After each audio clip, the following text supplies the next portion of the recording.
You know, the World Cup kicked off this weekend, I think. The World Cup is, that's the soccer thing. And I don't follow it because I'm more of a sports fan personally. And I don't have anything against soccer. I think soccer is a fine hobby, you know, for children. That is, if you want your children to become communists.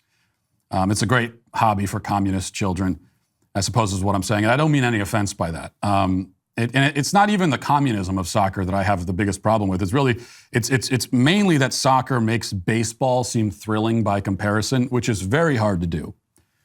But anyway, the World Cup did kick off, and we talked about last week, there's controversy over the fact that the World Cup is in Qatar, and Qatar is not exactly known as like the gay rights capital of the world, okay? It's not that precisely.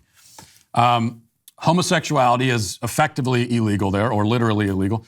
And this is in conflict with FIFA, that's the World Cup's governing organization. It's in conflict with all of the LGBT virtue signaling that they usually do.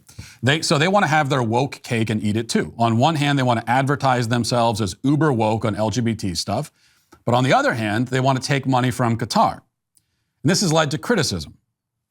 And the U.S. team addressed the criticism by covering themselves in rainbow flags head to toe. They're going to try to glitter and rainbow themselves out of this jam.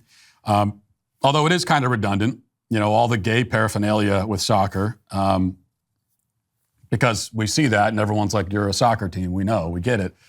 But the president of FIFA, his name is Gianni Infantino, took it a step further. He gave a press conference defending his decision to send the World Cup to Qatar. And it was something, I have to say. So he starts by telling us how he feels, what he's feeling. And it's, well, just listen.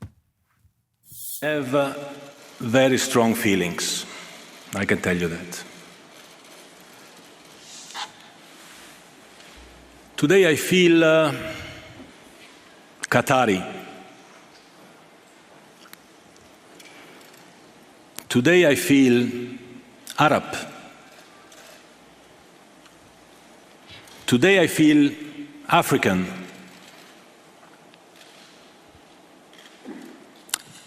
Today I feel gay. Today I feel disabled.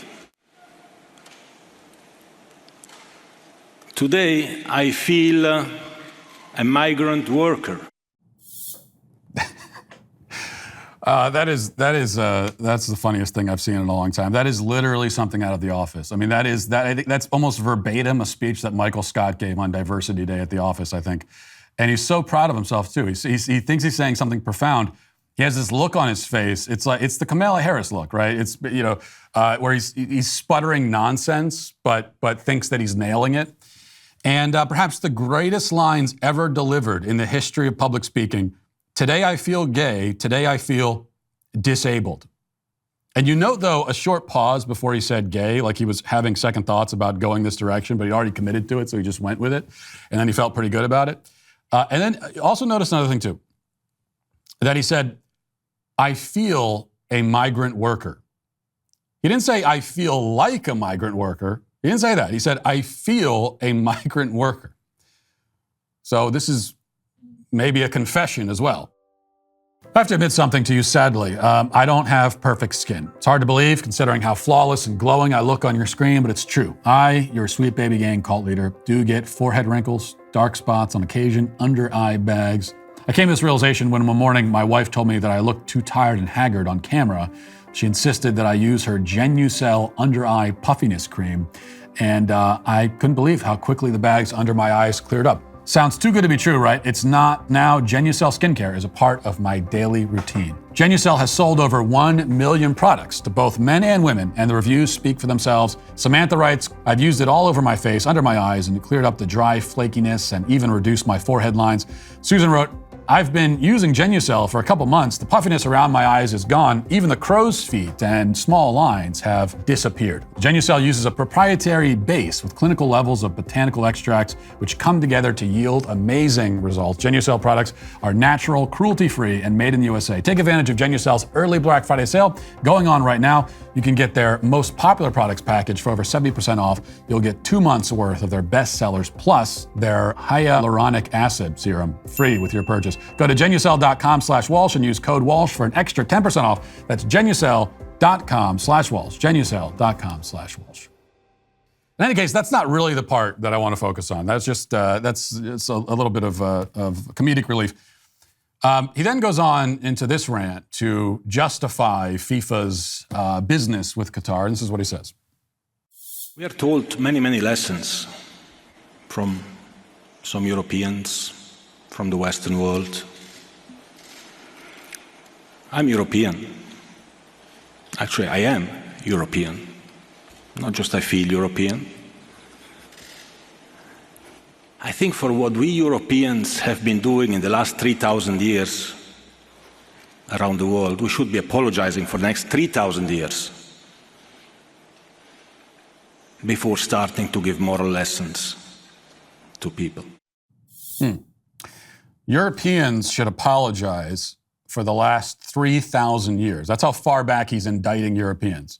Europeans and Americans too, by extension, if we're going back 3,000 years, right? So, he's saying that. So it's really what he's really saying. The Western world should apologize for the past 3,000 years. So we're going back to Aristotle and before that, well before that, and apologizing for what? Apologizing for democracy, for the concept of human rights, for modern science, for modern medicine, for space travel, for electricity. For the fact that that human life expectancy is over the age of 35? Like, is that what we're apologizing for? Because you could thank the Western world for all that and much more.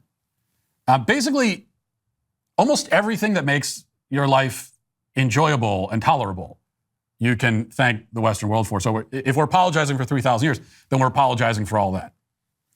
Now, with that said, I would actually agree that modern Westerners don't have much room to be lecturing other cultures about anything. So that's the nuance here. If that's what he was saying, it's not what he was saying, but if he was saying modern Westerners don't, then that part I would have to agree, because we murder our babies here. We, as discussed, we castrate our children, we sterilize them. We are utterly consumed right now, tragically, sadly, terribly, by moral madness. That's the modern West, which means that we're in no position to lecture anyone morally on anything. I agree with that, but that's not what he's talking about. He's bringing the indictment back millennia, which means that he's saying we should apologize for just our existence, for all the good stuff from the West, the stuff that we are now abandoning, really. Because if the West should apologize for anything today, the West should apologize for not being Western enough. That is, for abandoning all that made the West great, especially when it comes to moral insights, the moral formation, what was once the wisdom of the West. We've abandoned that, and we are collapsing because of it. And so if we're going to apologize for anything, apologize for that. But he suggests we apologize for that very foundation, for the foundations of the West, if he wants to go back 3,000 years. Or else maybe he's talking about, slavery and conquest, because that happened in the West historically. And that's true, it did. But of course, it happened everywhere else in the world too, and for longer. So when it comes to issues like slavery, racism, that sort of thing, can you name a region of the world that has a better record with that stuff than the West does? The West is in no position to lecture about that. Well, who's in a better position? What part of the world, when it comes to, if he's speaking specifically about conquest, slavery, racism, what region of the world has had a better track record outside of the Western world? And it doesn't exist. It doesn't even come close to existing. And that'll do it for this portion of the show. As we move over to the members block, hope to see you there. If not, talk to you tomorrow. Godspeed.